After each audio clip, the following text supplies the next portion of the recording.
This is the Digital Agency Insiders Podcast. Inside, you'll learn how to build, grow, and scale your digital marketing agency, all from the comfort of your favorite coffee shop. Let's get started with the show.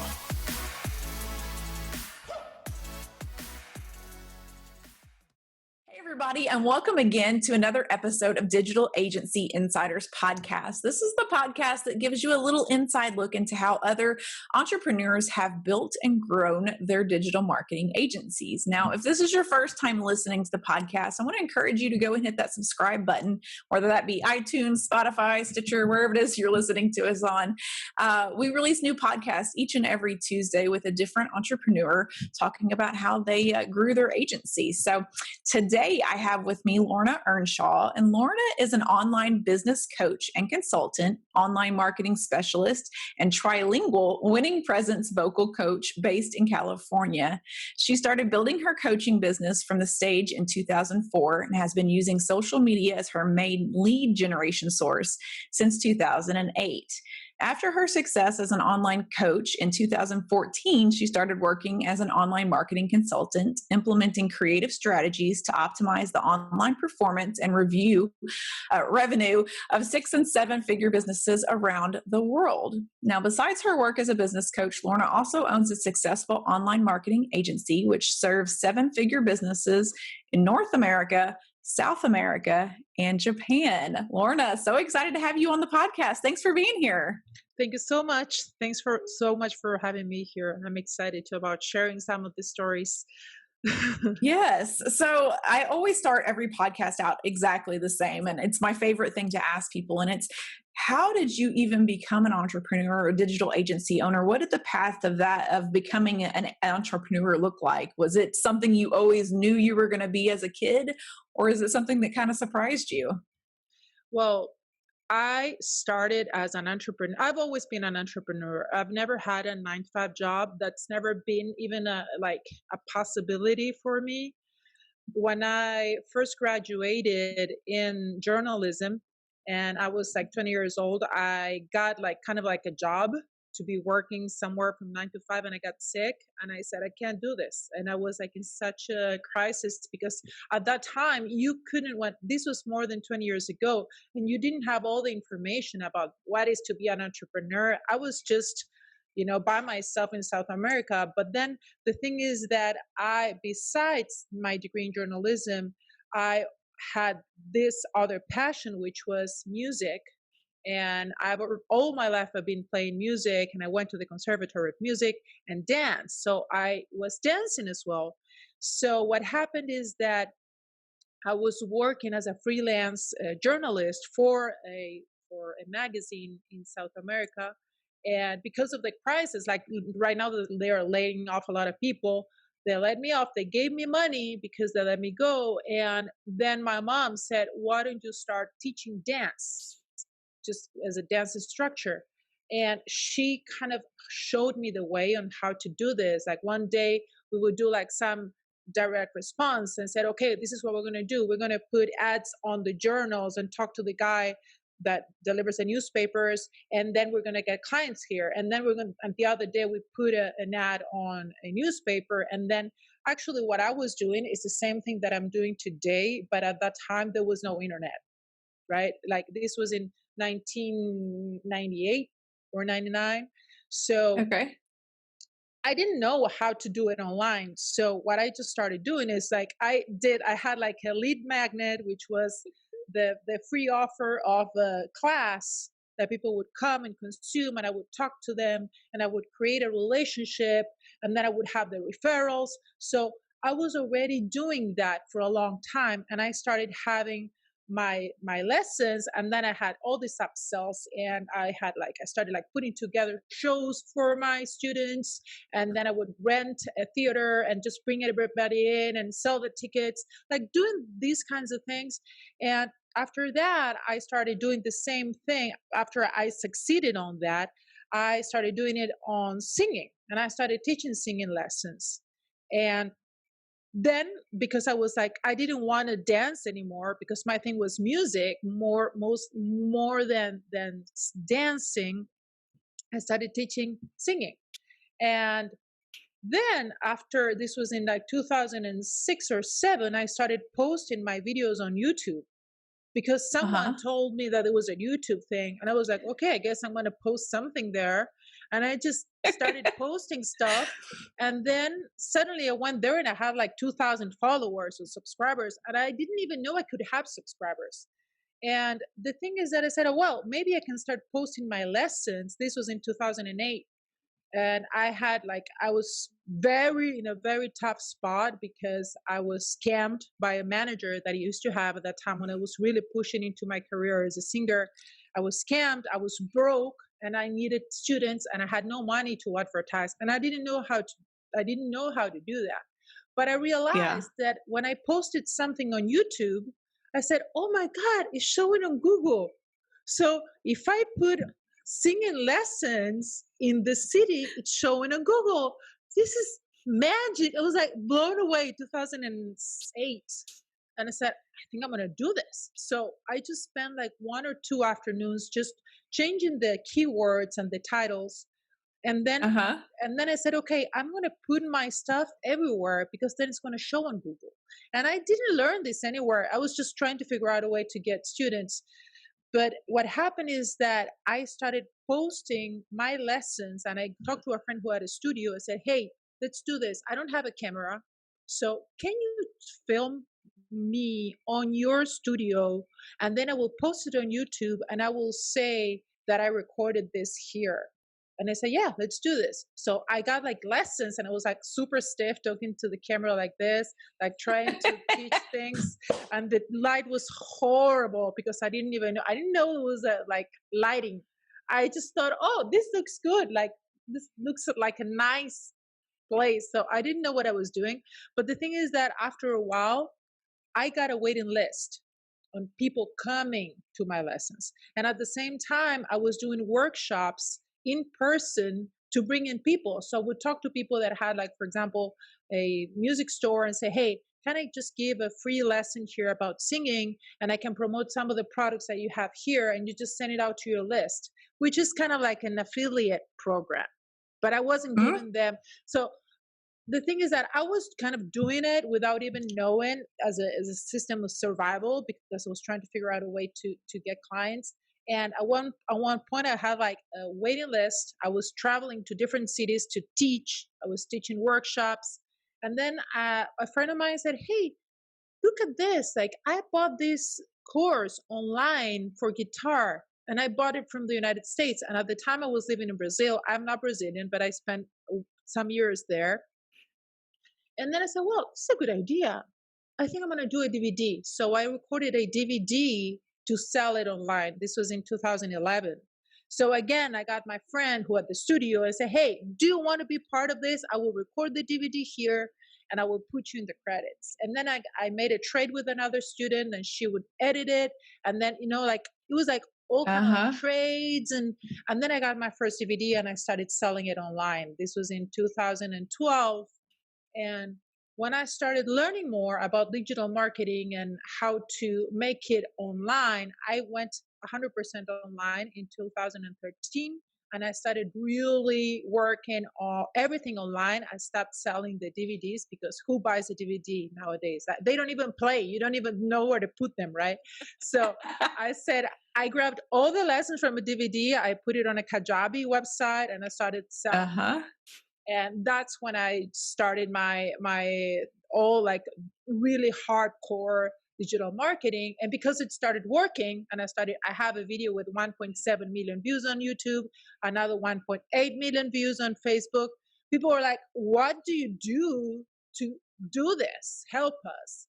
And then I started helping other people, and this is how I started my digital agency. That is incredible. Those are sometimes the best stories. The people that had no intention whatsoever of starting an agency, but had something that they were super passionate about and just wanted to get the word out. So those stories are some of my absolute favorites. So one of these days, if I ever want to learn how to sing, I'll have to call you up or Yeah, look up some of those I'm not videos. teaching singing. So I'm not teaching singing anymore. So what I'm doing now is because I had stopped singing as an artist for a while because I was so involved in the marketing world and and being a musician, an independent musician, it's hard. Like you need to put a lot of investment, you know. So now I'm coming back and I say, okay, I'm going to put all the marketing that I know how to do and I'm putting it in a new, in my career as an artist, but I'm not teaching singing anymore. That chapter it's finished, but you're going to find a lot of stuff online, me teaching singing. Yeah, yeah, I love it. So tell me a little bit about your agency now. What specifically does your agency do? And are you servicing a specific niche or are you kind of going after all kinds of people? So I have two parts in my work as an online marketer. One is the part that is the coaching and the other part is the consulting. Because Okay. what you can see is that there are people who are willing to learn, who are willing to develop their businesses and they want to be more active, and there are people who just want something that is done for them and they don't Hmm. want to have to put all the work into implementing. So you have these two parts and these can work as downsells and as they can also work as upsells. Okay, so that's one thing. So that's kind of like the two main things. And then in the agency, what I do is I have different like systems, different products that I offer, Okay. and some of them are more customized, are more like high end, and it's like, okay, we're going to go and look at whatever is happening in your business and we're going to sell you a package to do an upgrade to see. It can be either if you're maybe leaving money on the table because you don't have the systems to create recurring sales so that the customers come back, so that we can implement, for example, retargeting or email marketing or trying to improve their systems. And something that I also offer, it's a package that it's like a done for you for local businesses to scale. So these are like two different routes that I see. Like one that is more something customized that you do for people and work on their businesses. And then on the other hand, when you have something that works for a niche, you can go and repeatedly sell it.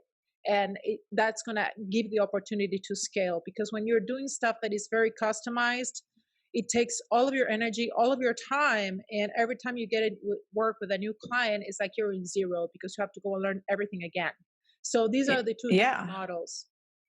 Gotcha. Well, in your intro, you mentioned that you have clients in North America and South America, which makes perfect sense because of where you've lived all over the country. But you also had clients in Japan. So, how did that come about? How Yeah. did you get in front of Japanese clients in the first place? Well, so the way this happened is it was luck, but it was not luck, because I believe that when you put yourself out there all the time, you're going to be creating opportunities to network with people.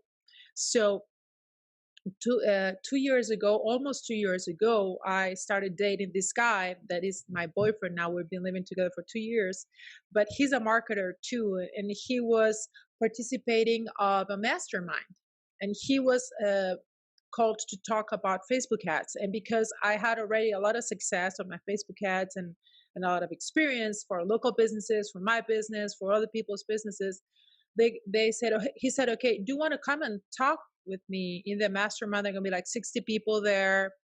And then I said, yeah, sure, why not? And I just went there. I was there. I didn't get paid. I was like, we didn't have a sales pitch, whatever. He said, just come here, let's talk about this and answer questions. And I was answering questions, and one of the people who were in the audience was my boyfriend's business partner, who has companies in Japan and in the United States. And Okay. when I was talking about all my experience, he said, I want you to work for me. So we started talking about this. I created a package of consulting, which would be like this high-end package, and I was charging him $10,000 a month to take a look at his two businesses and to see what are the things that we could be doing. I put together a plan. Okay, we need a new website. We need to sell tickets online. We need to create a stronger email list. We need to have events for people to keep coming to your business every month. And so we first had a 3-month contract on that. Then we renewed for 7 more months. And now we were almost renewing the contract again, and it would go bigger because he's buying all the company in Japan. Like he's buying a lot of parks. These are trampoline parks. And that would have been like really big deal, but then it went off because of the coronavirus. So that was put on hold. But it was something that happened because of my experience speaking on stage, and because of always, I think that you need to take every opportunity to put yourself out there, because you don't know who's going to be listening to you. I mean, there were 60 people in the room or less, 50. I would have never thought that this guy was a millionaire, that he has all these companies, and he was sitting there and he was looking for someone like me to do it. And I think that many times we're so immersed in this system, like we own digital agencies and we think, oh, everybody's doing the same thing. There is so much competition.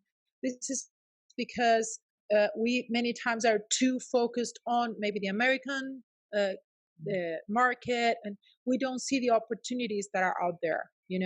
So this is and for me, because I'm trilingual and I come from other places, I'm half British, I have like this thing of, okay, I can go and work in a different culture. It's challenging because most of the things that we could do here in woodwork, they don't work in Japan. That's what I was going to ask. What were some of the challenges you had to overcome working with somebody that you've never worked in, a country you've never worked in before?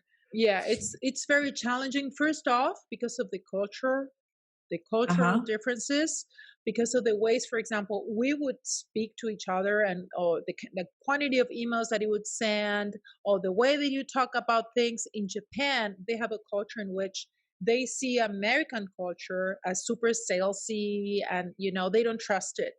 So it's very hard. It was very hard for me to come to an agreement when it came to the marketing and the way of expressing myself. Also because most of the thing in digital marketing is psychology, and it's copy. So when you write copy, as when you write journalism, like, because I have 1 degree in journalism and 1 in songwriting. I have 2. The second one is in the United States in songwriting. When you write a word, that word has so much content, emotional content, that specific word. So when you start working with translations, I lose control of what's happening. Yeah. Because synonyms are not really synonyms. Every word, every expression has an emotional content and triggers something different in the person's mind. So for me, it was very challenging to work with translators. I had to let it go at some points because, for example, you're working on an email and you make sure that it has a 0% spam score. And I know how to do that because of the words that I'm using. But when they translate it, they start using other words because you cannot translate it literally. Then you're going to have to make adjustments. And then my spam score goes up and I don't even know where is the thing, because I just see a lot of funny little drawings and I don't know what it says, and it's very hard for me to explain it to other person because I have to teach them copywriting. So those things were very hard. And also the part that here in the States, there are so many tools that we use that they don't support other countries' currencies. They don't support different types of fonts, not fonts, the writing. They don't support the Japanese writing, the Japanese format. So I had to hire people that would come and customize everything. And sometimes I was like so exhausted about doing this. I was like, people will understand it, if it's like 27.00 or 27,00, they know it's 27, but they're super detailed oriented. And they don't like that because it's like, oh, these Americans are coming here and just pushing their stuff on us. So it was really, really challenging. That's why right now on my agency, I will be focusing for a while only on the scalable model. I think it's awesome. You can give an amazing deliver amazing results for the client when you do this high-end thing, but it's really hard to scale and to have more revenue when you're working like this, because so many things can go wrong. They take all of your time and your energy, so you cannot scale. So I'm glad you said that, because that was going to be my next question. If you had to choose between the two, which one would you choose? Something that's totally customizable or something that's, repeatable? And it sounds like it would be something that you can duplicate. It depends on what you're looking for. I mean, if you're really passionate about marketing and you like the challenge and you can charge a lot, I think it's a good thing. Now, if you want to go to 6 figures a month, I don't recommend it, because there are going to be very few people who are going to be able to charge to pay you a lot. And it's going to be so much work for you to figure out what they need, that it's like in a financial part, financially, I don't think it's a good idea to do the very customized. If you want to grow, right? I think that it's good as part of like growing as a marketer. It's a good experience though. That's so true. So true. You don't know until you've tried it at least once. So what are some ways that you're going out there and finding clients and get in front of them in the first place, besides the speaking gigs, which I think is great? What else are you guys doing? Well, I have systems in place in which we do outreach, and I have like virtual assistants that help me to find those people all over social media. Right now, I am not running ads for my company, but it's also a possibility. Okay, you can do that as well. But right now I'm in a moment in which I'm like kind of like going into something that I hate doing. I hate it, which is talking one-on-one to people and like kind of selling them and going one-on-one. I don't like it, but I'm doing it now because I think it's necessary that I do this, because especially because of all the things that are happening right now, and because I am changing niches right now. I am going into a different, yes, I'm in this process of the transition of changing things. So I want to be talking to people more one-on-one and being on the phone with them. And we do outreach via email. We do outreach on social media. We also have the possibility of doing the video ads. Something that I super recommend is speaking on stage in the right places for you to speak on stage. This is not possible right now, and this is one of the main reasons why I'm changing. Because I truly believe that the best way for you to get clients is speaking on stage, no doubt about it. So how are you getting out there and getting invited to be able to speak on stage? Like, how did that process start for you to get invited to those things? Well, it's the same thing. You need to go we have people, I have virtual assistants that knock on doors. One is going to open. Right? And I think it's super important that at the same time you have all of your profiles, your website, everything looking really nice, so that when you go and send an email to someone and they look you up, they see that you're legit, so they see that you're around. I've heard a lot of people in agencies saying, you don't need a website anymore. I don't believe that. I don't either. They say, oh, it's too much work. The first thing that someone is going to do is they're going to look to your website to see if you're a legitimate person or not, So I know that there are people out there that say, no, you don't need a website to start selling, and you can go and start. You've heard that before, right? So I don't. In my case, maybe people don't believe me. Maybe they believe them and they don't just go and look them up. They don't trust me that much. So I think that's a super important thing, because when I say yes, and it's, for example, I have a book that has helped me a lot, which is on Amazon. I don't know if you saw it in my bio. I have a book that it's a Amazon bestseller in 5 categories called Speak Out to Close Deals, in which I explain how you're going to be on stage and use your body, your stage presence, your voice, the words that you use in order to convey your message. So because I have that book, people pay more attention to me, because I introduce myself. I say, okay, I have this book and I will be talking about this. So having good things that give you this authority, is like people are going to go to Amazon and they're going to see that I actually was there. They're going to go to my website and they're going to see the screenshots of me being at the top, and then I even explain it. I have case studies on my website saying how I did that. I said, I didn't have it was my first book on something that is super niche down. How did I do it? Because I did a pre-launch with my followers and I got everybody to buy my book. So Yeah. those are the things that people are like, wow, if she can do this, she can do it for me, you know? So Yeah.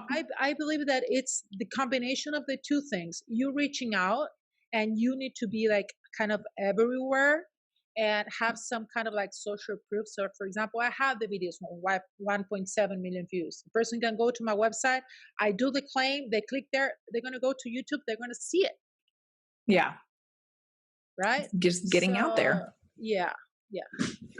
I like that. I like that. So you said you're switching niches. Tell me a little bit about the new niche. Well, this is the thing, because of everything that it's been happening, and I was like super engaged with this client, and I said, okay, I want to scale. And I also had my work as a coach, and I've been helping people to do their video marketing, to speak on camera, to speak on stage. And I had this program on how to speak on stage and close deals, which is what I've been doing for since 19. I don't even want to say because it's embarrassing, for 20 years. Okay, that's what I've been doing, and that's what I do as a singer. I sell myself on stage. I sell not myself as a person, but I'm selling my services. I'm communicating with people. I'm creating this emotional connection with people when I'm singing. So I had this program and I've been training people on that. And I was ready to launch this at the beginning of the year, after I was kind of like tired of doing this thing like so customized. And I've been working like with different niches, running ads for a campaign, like I run ads for like this Hollywood celebrity, and then I run ads for like this body shop, and then for a cell phone shop, and then for like things that are like this, the problem that I was telling you. So I was like, okay, I need to change. Maybe I need to go and do something that is more focused on one thing, you know? And I was trying to say, okay, maybe I'll go. And I was trying to figure out what to do. And thank God, because I was able, I'm not like super desperate running after clients, because I was able to have a cushion, you know, because of my revenue. I said, okay, I will go and experiment. And I was ready to launch. And then all the coronavirus hit the fan. So, and they said, okay, this is not going to work. I said, okay, well, maybe I can go, instead of doing this program on coaching on this, maybe I can go and help people who can help people right now in the current situation. I would choose a niche that is needed right now. And I went after hypnotherapists, and I said, I'm going to help them I'm going to go and create one thing for hypnotherapists, for them to do for them to work with people online, because it's going to be needed. And I feel like, well, I feel good. I feel good about this. They're going to help people. It's going to be awesome. And I was like super excited. And like every time that I've tried something and I stick to it, it had worked. It takes a while, but it works, you know? So I was like, it's going to work. Like everything else works. And then I went into this niche and I said, this is not a good niche. Because sometimes I was like trying to teach entrepreneurship to people who are not entrepreneurs. And said, that's a bigger hurdle. See, so this shouldn't be a coaching program. This should be a consulting program. So it worked. I mean, I sold a couple of programs to these people, because I have programs in which I teach the online marketing strategies, all my experience doing the video marketing campaigns and all the things that I've done that are very different from what is out there, because I tried not to look at what everybody else is doing, just do what I've learned, what has worked for me, because I think that there's a lot of people there like copycatting, you know, they go buy a program, they copy everything, they record again, they say it's their own strategy. I don't do that. So I've been sharing things that I've been doing forever and that I've learned with my experience. So I made a couple of sales, but then I saw myself on the phone with 30 people that were completely unqualified to take my program. And then I was like, okay, guys, let's switch again. So I've been like in this like switch mode over and over for a while. And I think it's a good thing, you know, Yes, because definitely a good thing. yeah, the worst thing you can do is to stick to something that doesn't work and just, you know, and just put more effort and more effort. I was like, okay, I can do like, it's not a complete, it's not like I'm going to go and become a chef, you know, it's not like I'm completely changing, but like, okay, so I'm going to go into a different niche. And I decided to go into consulting because, and I'm going to tell you why I'm going into consulting. And I will be focusing in the next few months, like the next season. I want to focus in the next 6 months into scaling in just one niche, because I want to go into something that is like going to work right off the bat, even right now with this coronavirus crisis. I don't think that people right now have the patience to stick to coaching programs. I don't think that people have the patience to go and put money 10 months and then, like what I did with Japan, creating something that took 10 months for them to see results. It's Yeah. like people are right now like in a super like survival mode. And I said, I'm going to sell something that I know that creates like a response because people are needing it. Okay. Yes. And this is why I'm changing now. And I'm entering this new phase of doing the consulting with packages for just one niche on Facebook ads. You can go to my website and you can buy my programs. That's fine. But I'm not promoting that right now because I don't think that people are in the mindset to do that. No, they're just in the mindset right now. The business owners are, I just need people in the door because I got to keep my business doors open. So, how do I get people in the door? That's the only thing they care about right now. Right. Like for you to be able to start an online business now from scratch and become an entrepreneur and work on all your internal blockages and productivity, like they don't have the capacity. I've been talking to people on the phone and that's what I learned. That's why it's so good to talk on the phone. Otherwise, I might be Hmm. blowing away my budget on Facebook ads and wondering why it's not working. Hmm. It's like Yeah, we're kind of so like true. it's like a war, you know, where you're in war, people are like in survival mode. Look at all the craziness that we're going through. People just can't don't have the peace of mind to create something like so far ahead. I get it. Some people are selling coaching programs. Maybe for them it's a different situation, but this is what I decided to do. I like it. So, how much are you charging for consulting for businesses? It depends. For example, Okay. if it's a company like this one in Japan, in which I have to do something that is customized, the minimum is $5,000 a month, and then we start with like a short contract, like 3-month contract, and then we can renew it. So if it's like two companies, 10,000. This Mm, guy hired me for two companies, right? But I still believe that the best thing that you can do is to do advising and getting them to do it or getting somebody else to do it. So the least that you do, the least that you have to be building pages, the better. And then if I'm doing Facebook ads around 2,500 a month, okay. and that includes like $500 on budget for Facebook ads. Ad spend. I like it. Okay. All right. So once you get a new client, how are you onboarding them? How are you bringing them into your systems? And is there any softwares that you use to make your life easier as an agency owner? Yeah, I use Kajabi. I love Kajabi. Yeah, we do too. I love Kajabi because it gives me like all the capacity to have like my programs. I've been working with Kajabi since 2013. Okay. I've been on Kajabi for 7 years already. So I'm very comfortable with it. I use Zapier, of course. I used Hmm. all kinds of automations on Zapier. So for example, I have my VA in the Philippines, and I have my team viewer, and I have a PC that she uses, and I always joke like she's inside the PC sitting next to me. So like this is Anna Lu. She's on the PC.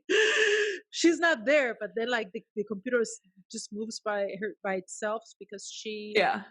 she helps me to manage all my social media, to repurpose all of my content, and she helps me to reach out to people. And then we have Slack to communicate.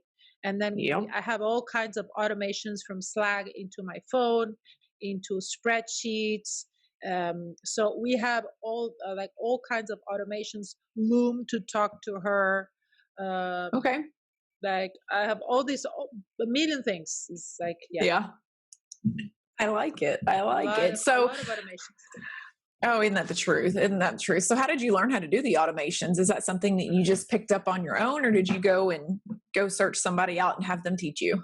I Most of the things I've learned them on my own because of need. Like my whole life, Yeah. I am like kind of like I've always trusted in my way of figuring things out, and I've been through really tough, rough spots in my life. I'm not saying this like, oh, poor me, because I know that a lot of people have suffered a lot. But Hmm. I've always, even if I've been like through really hard situations, I was always very proactive to find a solution. I always had the belief that there was a solution out there. So that's how I started. And this is how I learned to automate. And also, of course, I've spent a lot of money on programs, on coaches, masterminds. So yeah, I've invested around, I think that easily like $70,000 on coaching and education, Wow. masterminds, coaching, high-end masterminds, you name it. But I'm assuming that doing that and investing that money has helped you grow as an entrepreneur, as a business owner, as somebody that's wanting to go out and help other people. I mean, I'm sure that was a good investment. Yeah, that's the thing. I think that there are a lot of ways for you to start learning about marketing, but as you start growing, you want to surround yourself with people that are far ahead from you, and you need to Hmm. pay for that. you know if I want to be sitting in a table with a guy that and I want to be in meetings with a person that is making 100 grand a month in his company or in his business, sharing his ideas with me, I need to pay for that. You're not going to find Hmm. that on YouTube. So the more you want to grow, the more you're going to have to invest and pay high ticket to be surrounded by those people. And then it's up to you. If you want to stay having a digital agency to make 2 grand a month and just hire, like, maybe your uncle asks you to do this, then you're not going to spend money, but you're not going to Yeah. grow. And also, when you put money into it and you pay for coaching, you have to do it. You Hmm. have to do it. You're not, when you start really investing and surrounding yourself with people. I feel bad now that I'm not making 100 grand a month. I feel bad, but that's a good thing.